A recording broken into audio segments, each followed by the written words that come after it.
The moment Nathan learned about Nan Harvester's arrest, he made his way straight to Harvester Farm. Julia had a strained relationship with her mother.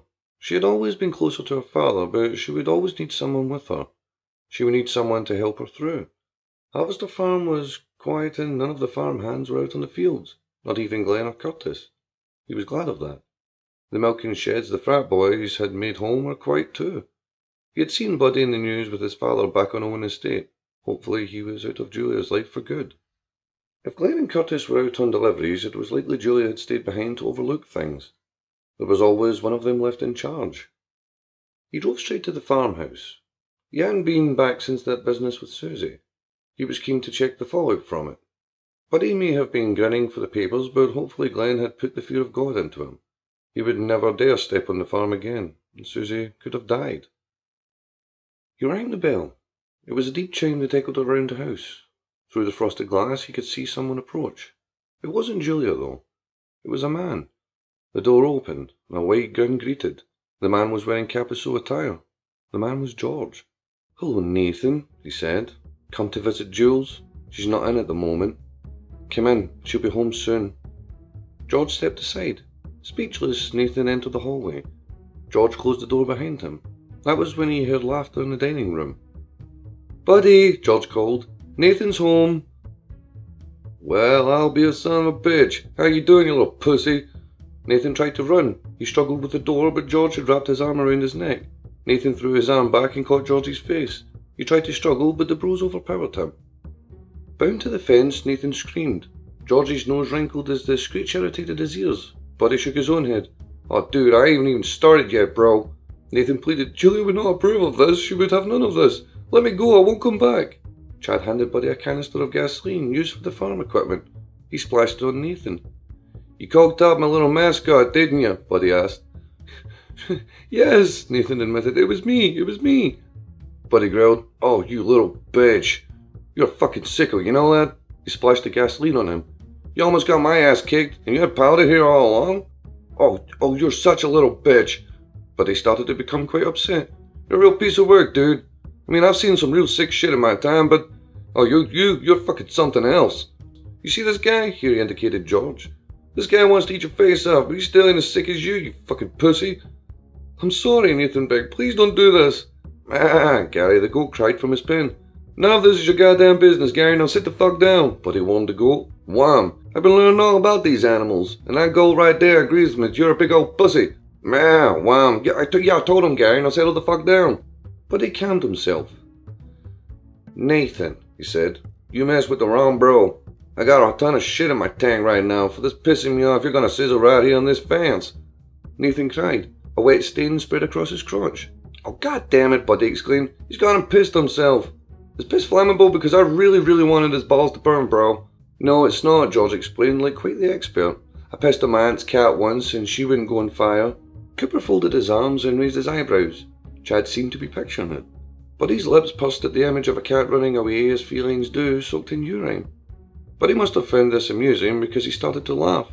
The image of George chasing after it, still trying to piss on him, made him laugh even harder. "You see, Nathan? You see the kind of maniac you're dealing with here, pussy boy? I know he's a bit touched, but my bro here told you to stay away. You should have fucking listened, dude." "Ah, shut up, Gary." Wham! Buddy's phone started to jingle. He had no choice but answer. "Yeah?" he asked. "Kinda in the middle of something here." "It's a crime scene, mucker," came the voice on the other end. "Agents are investigating it." Buddy had been such a bad boy lately, he found himself having to ask, "Which crime scene, bro?" "The shooting.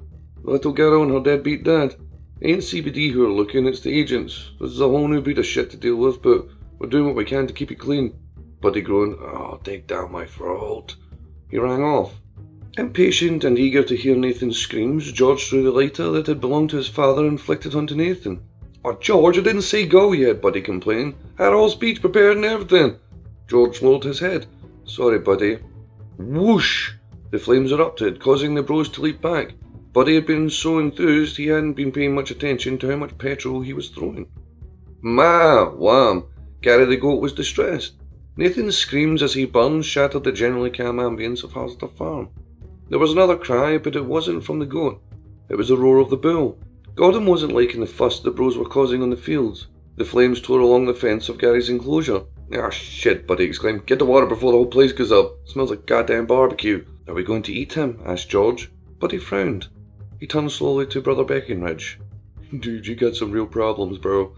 Nathan's scream softened. All pain and power dissolved from them when he gave himself to his end. Crack! The fencing broke. The panels holding Nathan were charred and weakened. They managed to douse the flames and pull Nathan's body onto the field, but the fencing was ruined. "Ma!" Gary ran at Chad, catching him in the crotch. "Catch that goal!" Buddy yelled. George leapt at Gary, almost catching him by his hind leg. Gary turned, bit him and escaped, running towards the East Acre. "Oh, god fucking damn, we've got to fix that fence. Chad, Coops, find wood." Before the Sniggers could start, he said, "Not now, bro. George, catch that damn goal. We got an hour before Julia gets banged. We gotta clear this goddamn mess." "Why don't we stick him in the incinerator?" Chad offered. "Dude, are you trying to get funny? We've already cooked him through. That's how Julia gets rid of the bodies. Dead cows and shit." Buddy gave a dreamy sigh. "Oh, that girl just makes me wanna." Before chasing after Gary, George asked, "Can I keep a bit of him for my collection?" Buddy tousled his hair. "Course you can, dude. Go get that gold, you crazy little bastard." Gordon snorted over his fence. "Oh, I don't like the way that fucking bull keeps looking at me," he thought. As his bros rushed to bring the farm back into order, he looked down at the body of Nathan. There was still a little life left in him. His mouth opened and closed, chomping his last, like a fish out of water. Buddy could have shot him and ended it for him there and then, but he was in no mood for mercy. Buddy had returned to their own estate. That morning he received a call. "Just been down to the shooting site in the shanties to get it cleared up." Buddy sat forward. His head was pounding and his mouth felt like it had been stuffed with cotton wool. "Yeah, so?" "It's already been cleared. The agents must have been there. Are you sure you left a milk bottle?" Buddy thought hard. "Yeah, I did," he said. "I've been watching for Kev for so long I got thirsty, bro. I was still wasted." CBD had always been looking for the shot from the left. The fake nest gave them everything they thought they needed. The trouble was, now the agents were tailing Buddy. Big Bro Billy couldn't protect him from that. Buddy leaned forward. "Oh, this is a real shit show," Buddy said to Cooper and Chad. "Take the little girl out first. Kev gonna learn a goddamn lesson," Buddy could still hear his instructions. Buddy had been so high, he could barely remember pulling the trigger. Lydia arrived, waving an envelope excitedly. "It's in," she said. Lydia and Kim had sampled the bottle that had been collected from the shooting site.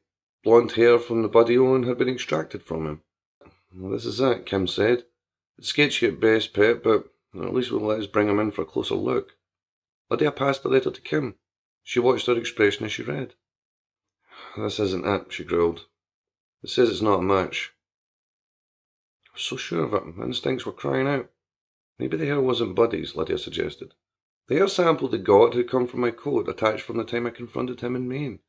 DNA could have put him at the scene of the crime at least. As Kim said, though, it was sketchy at best. A good lawyer like Ronnie defending his nephew would have found it easy to convince the judge to throw it out. It was a start, though. No match, it said. We can't bring him in with nothing to show for it. Doyle won't go for that."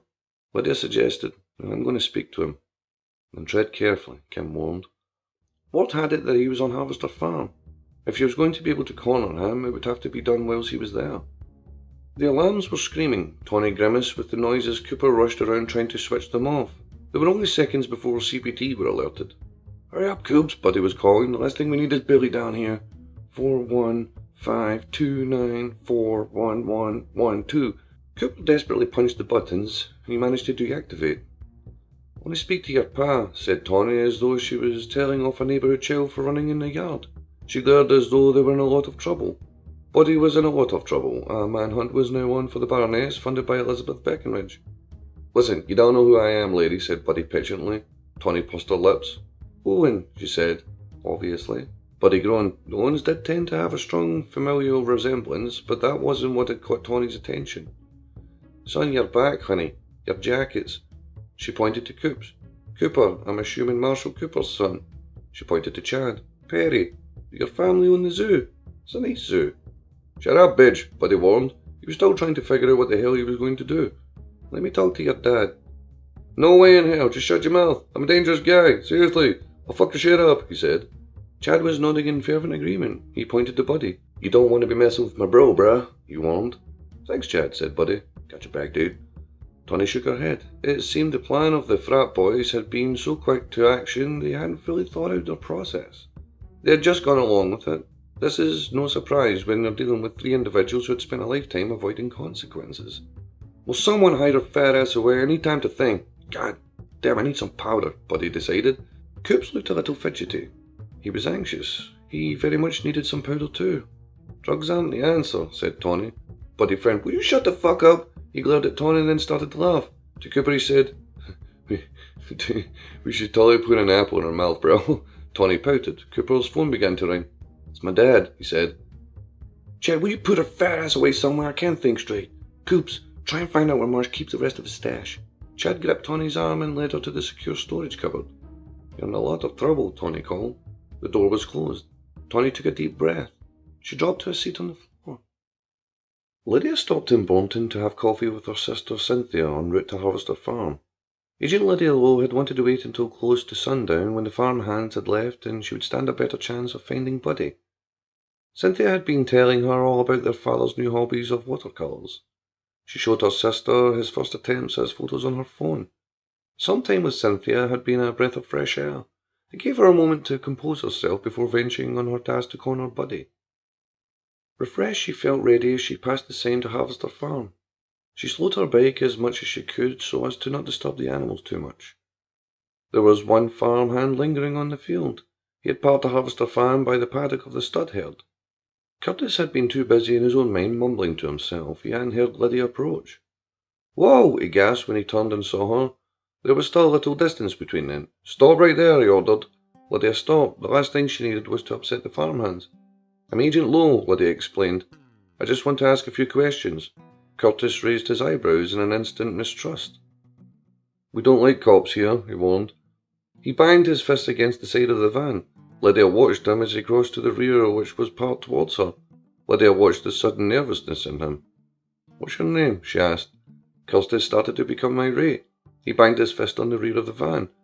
We're working hard here and cops think they can wander onto the farm and ask questions. Let me tell you exactly why that's not going to happen. He crossed to the left side of the van. He clenched his fist again.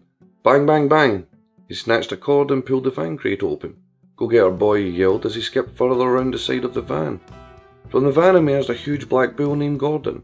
In a rage, he charged, catching only Lydia in his sight. The agent ran as fast as she could. Gordon caught the shine of Lydia's bike in his eyes. The gleam frustrated him. With his great horns, the bike was thrown and its rear wheel torn away. Curtis was now arguing with another farmhand. Lydia managed to swing back down from the ledge she had escaped to as Gordon charged towards the east acre where the dairy herd were kept. I'm sorry, Glenn said when he approached them. We get a lot of our hands from the boss. We don't usually get cops here. It makes the hands nervous. I just wanted to ask about Buddy Owen. Curtis, who was still excitable, said, Why didn't you just say that? I never really got the chance to, did I? She said. Curtis shrugged. His nerves were eased. The way you came at me, I thought you were here to pick me up. Lydia frowned. Should I be picking you up? Glenn slapped his arm. You let Gordon out. Go and get him before he shags one of the dairies. Curtis took the rope from the back of the van and dashed off to fetch the bull and lead him back to his own paddock. Glenn led Lydia a little further up. They both leaned against the fence, freshly erected. Sorry about your bike, Glenn apologised. I just want to ask some questions about Buddy Owen, she stated. He's not here, Glenn admitted. You missed him. He's gone back to his fancy estate. I'd watch yourself around him. Lydia smiled. I'll keep an eye out. You're a Bolton lass, Glenn beamed when he caught a hint of their northern tones. I am, she admitted. Glenn seemed pleased by this. He looked up and watched Curtis trying to rope Gordon. Gordon shook the rope from his horns and charged at Curtis. The charge was without malice, but it caused Curtis to leap the fence. I'm sorry about him too, Glenn said. He's just a dumb animal. No hard feelings, Lydia replied. I like cows. Glenn frowned. He'd been referring to Curtis. Give me a hand, will you? Curtis could be heard yelling to anyone who was willing to help. Gordon was feeling mischievous and charging anyone who came near him. Curtis had been forced to leap the fence again. You let him out, you can put him back in, Glenn returned. Fuck you, Gordon, Curtis growled, raising his finger at the bull. Glenn shook his head. I better help him.